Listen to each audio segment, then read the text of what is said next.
Welcome to the Connected Enterprise podcast. This is Carl Lewis, your host. My guest today is Pankaj Srivastava from Cloud Mentorship or Mentor Cloud. And this is a really fascinating topic we'll get into here in just a minute. But Pankaj, tell us about yourself and about the company a little bit before we get started. Yeah, thank you, Carl. So first of all, thank you for having me here. Super delighted.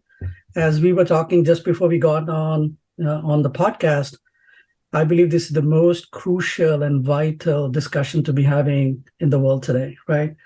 So, when I think about myself, I kind of reflect on my experiences as a person, as a professional, and I realize that I am the product of many other people's efforts, right? Their efforts to push me, to inspire me, and to highlight to me what are my superpowers.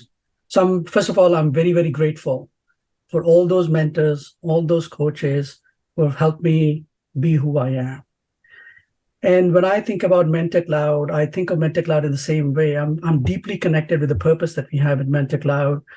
My favorite way of describing Mentor Cloud is, we help organizations inspire their people to greatness. We are unveiling the human behind the employee. And it is a seismic change in how we need to view our people moving forward if we are really serious in building a great, enduring company of the future. So Mentor Cloud allows organizations to connect people. And when they connect people, there's a freer flow of wisdom, the fastest flow of contextual knowledge that empowers people to be at their best. And ultimately, that shows up in companies' bottom line. It's your journey there where you say there's a lot of people that sort of put something into Pankaj, right? I have the same. I even took the steps of writing down like an outline of all of the people in my life and the things I've learned from them. What I found out was they may have said like one or two of them, they may have said like 10 things that have always stuck with me. And I find myself repeating those same things as I'm interacting with other people, in business, right? But I collected all those ideas. Someday I'm going to try to actually write a book about all of these unique people, right? Yeah. Pankaj, many professionals are either looking for a mentor or looking to be a mentor. What's their biggest challenge? Yeah, so I also feel like in my discussions, outside, I talk about mentoring a lot, and I fear that people confuse mentoring with a lot of other things. For example, coaching, right? People don't understand the distinction between mentoring and coaching. So let's just clarify what I mean by mentoring, right? To me, mentoring is essentially an act of learning from other people's experiences, right? It is basically leveraging somebody else's genius for my benefit, right? And when you do that, at the very core, it's transfer of wisdom from Carl to Pankaj. Carl being the mentor, Pankaj being the mentee, right? So I think the first starting point is when you're looking for a mentor, be very clear of what that relationship is. And when you're clear about the definition of I want to learn from somebody else's experience, you're oriented the right way for the journey to happen in a very beneficial fashion, right? So that's number one. The three challenges I've kind of felt people kind of face when we all think about, having a mentor relationship. I think, first of all, most people say, I don't have time. That's one of the biggest myths around mentorship. And I have reams and reams of data to support otherwise. So I'll share that in a moment with you. But I think a lot of people feel like, they fear they won't have enough time to do justice to a mentoring relationship. I think abandon that right off the bat. That is not going to be very helpful. The second challenge I believe is a truer understanding of what my own blind spots are. We are not very clear on what is it that we want to learn most of the time. So I think that's a big challenge for you to be able to understand who you build a relationship where you can actually have a mutually beneficial journey. And the third challenge is having a pool of relevant mentors to kind of pick from or select from or choose from, right? So 3 challenges that you need to overcome, starting out, first of all, with understanding very clearly what is it that you want to grow. That's a challenge. This mental block that I don't have enough time is a challenge. And lastly, having the ability to kind of pick from a pool of most relevant mentors based on what you want to learn as a person and as a professional. Interesting. Makes sense to me. There was a man in my life when I was probably early 20s, right? And I was just trying to figure out how to be a good man, right? How to be a good young husband, how to be a good, worker. Right. And this fellow by the name of John Watts, we probably only met together 5 or 6 times, right? Once he even traveled several states. He was there on business and made a special stop just to come by and see me, right? But those 5 times were so important. So, it wasn't a lot of time, but it was a lot of impact, right? A lot of impact. That is such a relevant point. See, mentorship is not about how much time you spend with somebody. A 20-minute conversation can alter your life's trajectory. It has happened to me a few times. So I'll give you one quick example, if you don't mind. I fell in love. I chased after a girl. I quit my job in Virginia and moved to the Bay Area in Silicon Valley. I had 5 weeks to find a job because that was the remaining time on my work visa. So I took the first job I got, right? And it happened to be one of the most innovative companies in the Valley at that point of time. And I took a job I had no idea how to do. I'd never done it. I never knew it existed. So my third day at the work, I walk into my boss's office, Ken Nybar, an incredible man, very, very smart. And I asked him a question. I said, Ken, I know nothing about this. Why did you hire me? And he started laughing. And he sat me down. He said, you showed me curiosity. And when I want to innovate, I prefer curiosity over experience. So that has become the mantra of how I have built my teams for 25 years now. I prefer curiosity over experience every single time I design a team to innovate. Otherwise, you will never innovate, right? So that is a great example of, a mentor giving a lesson in 5 minutes or less that has become the backbone of how I've actually built companies in my past. So just validating what you just said, totally agree with that. That's exactly what I think, people miss about it. Yeah. How do companies benefit from mentorship? There are 2 ways to kind of think about this, right? So first is, I think very clearly with my own experience, mentorship is the fastest way to drive contextual knowledge. I can have all the skills in the world, but if I do not understand how to apply those skills in the context of my company or my team or my project, I may not succeed to the extent I can, right? So it is very, very important to match skills with experience and context of what you want to apply it against, right? So it's vital for success. So companies need to start understanding, and organizations of all shapes and sizes have to start understanding that mentoring is not just a thing you do when you have extra time. Mentoring should be a way of how you do business, right? So that's my first thing. So when I think about how companies can truly benefit, right? Think about the times we are living in, right? In our current circumstances, when most of us are working remote or in hybrid environments, it is difficult to form those human connections for that contextual knowledge, that wisdom exchange to happen naturally. So what should companies do?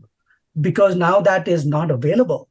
The in-person connection isn't available. Hence, mentoring takes even more importance to be intentional about this, build structured programs, allow your people to seamlessly connect with others despite not being in the same physical location, so they can have this contextual transfer of wisdom and knowledge, right? If you are not intentional about this, you will lose the institutional wisdom. It'll walk out the door and you will not be a competitive company in the future.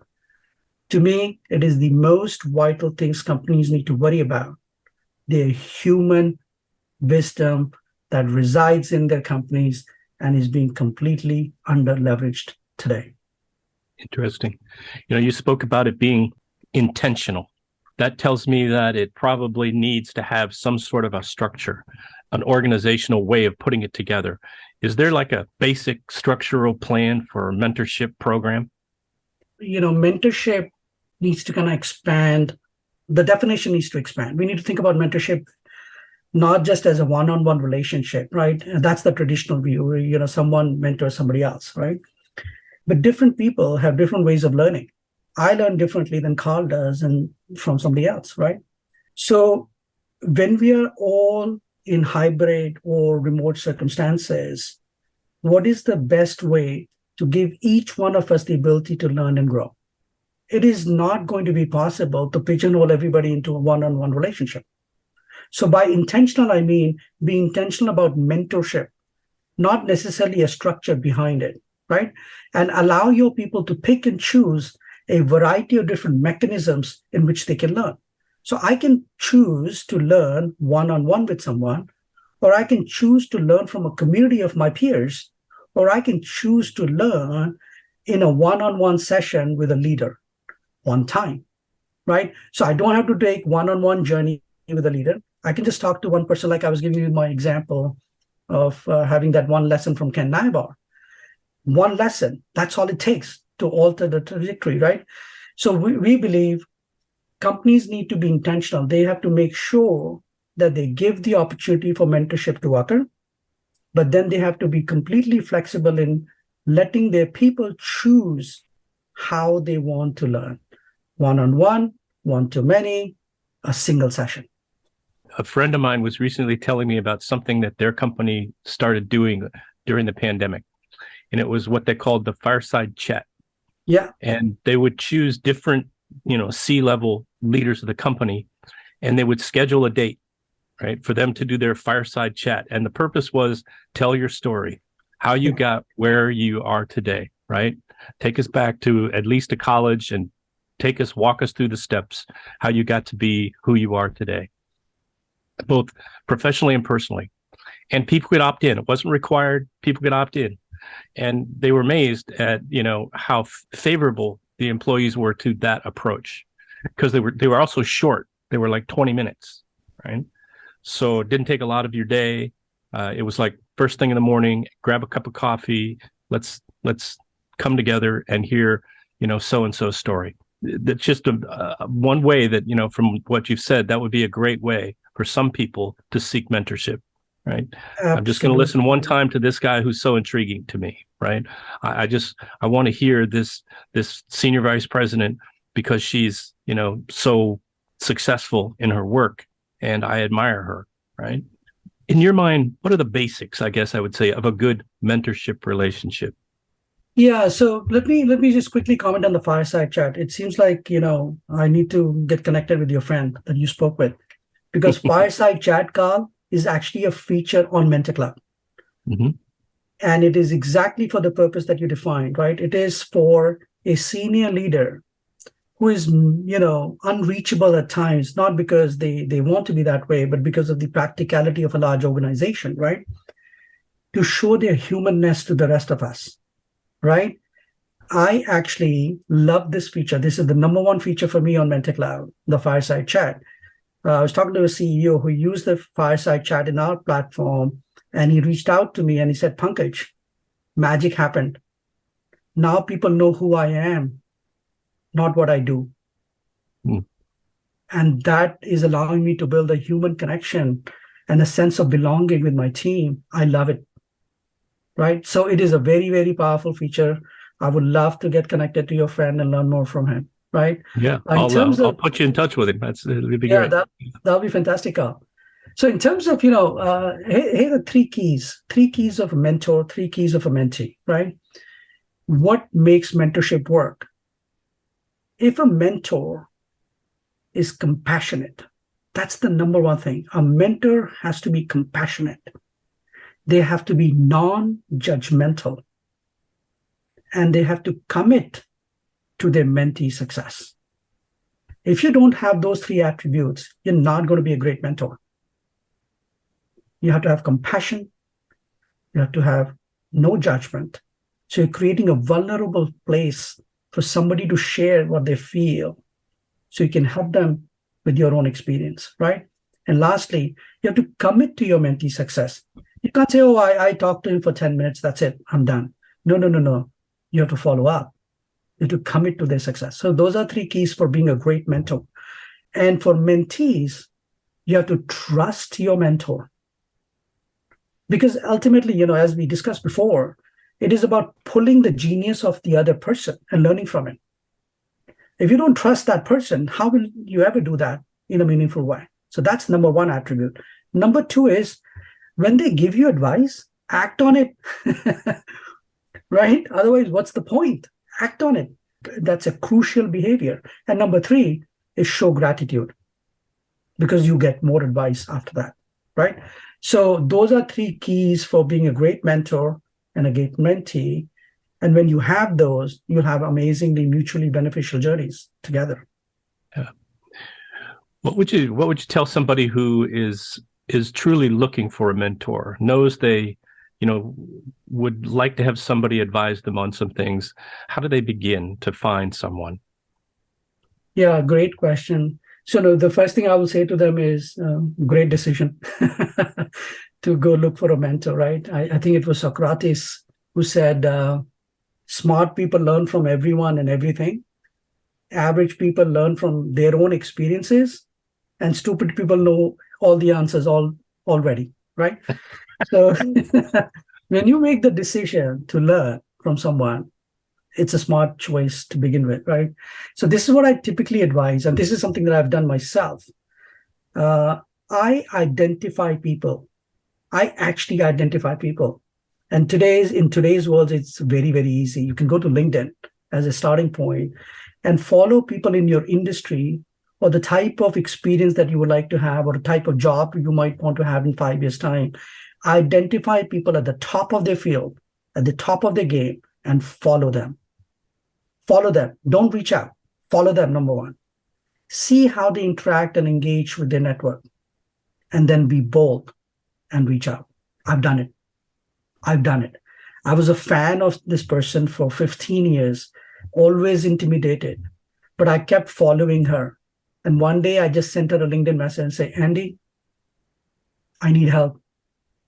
She knew I had been following her for years. She responded in 2 hours and we got connected, and I learned from her, right? So don't be intimidated.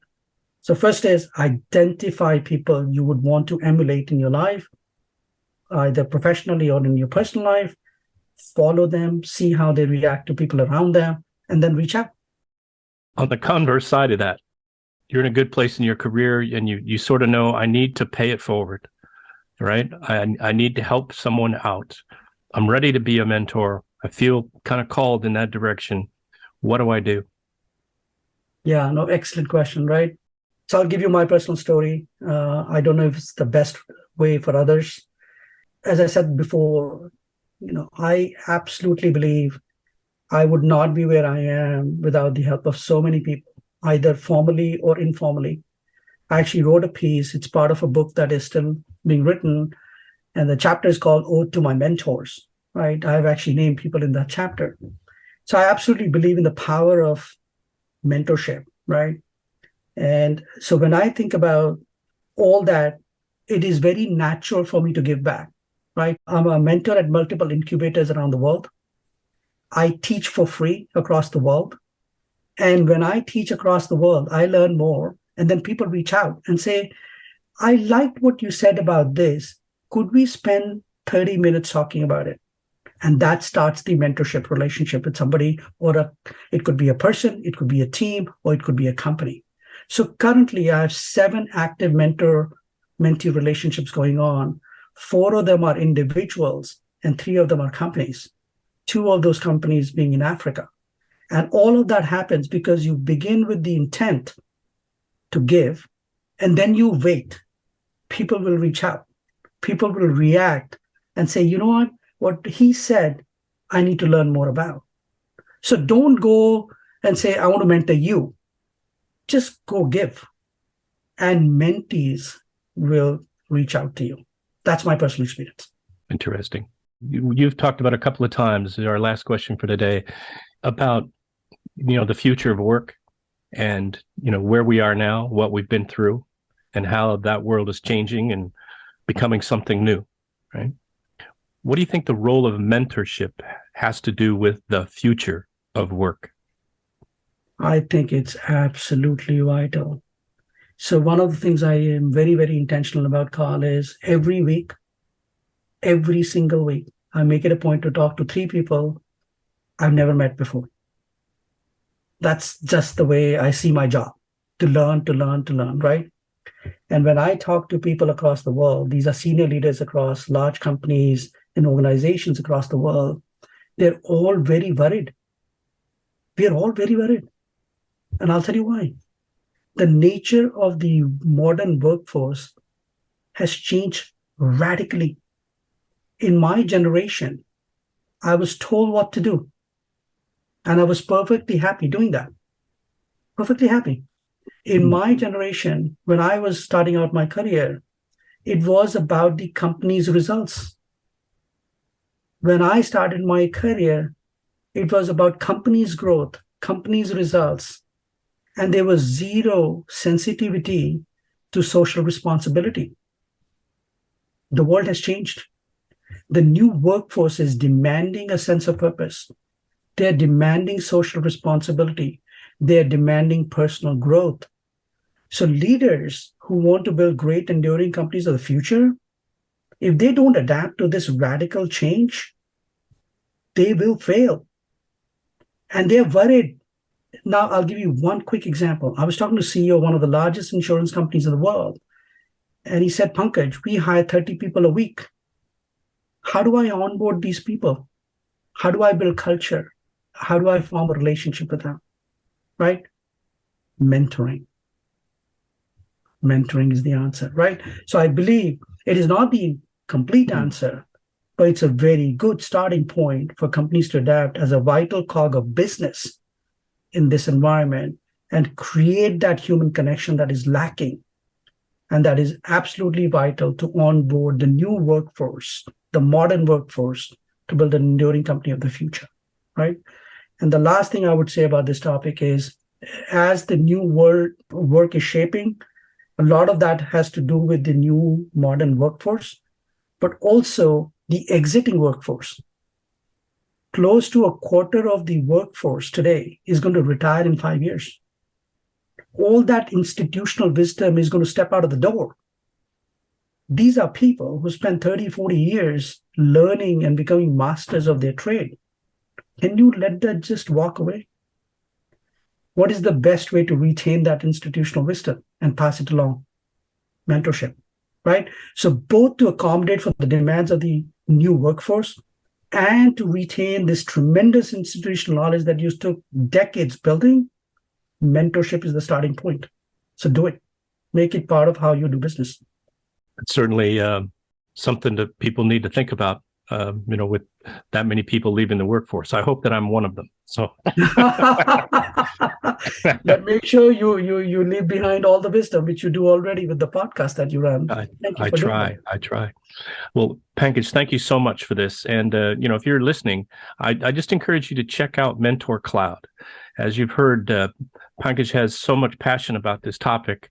And I think there's no doubt in my mind that emulates throughout the whole company. And if you're looking for a way to retain your company's knowledge and pass it down to the next generation, this is a really great idea. And we thank you for joining us today. And to Pankaj and everyone, till we meet again, stay connected. Thank you, Carl.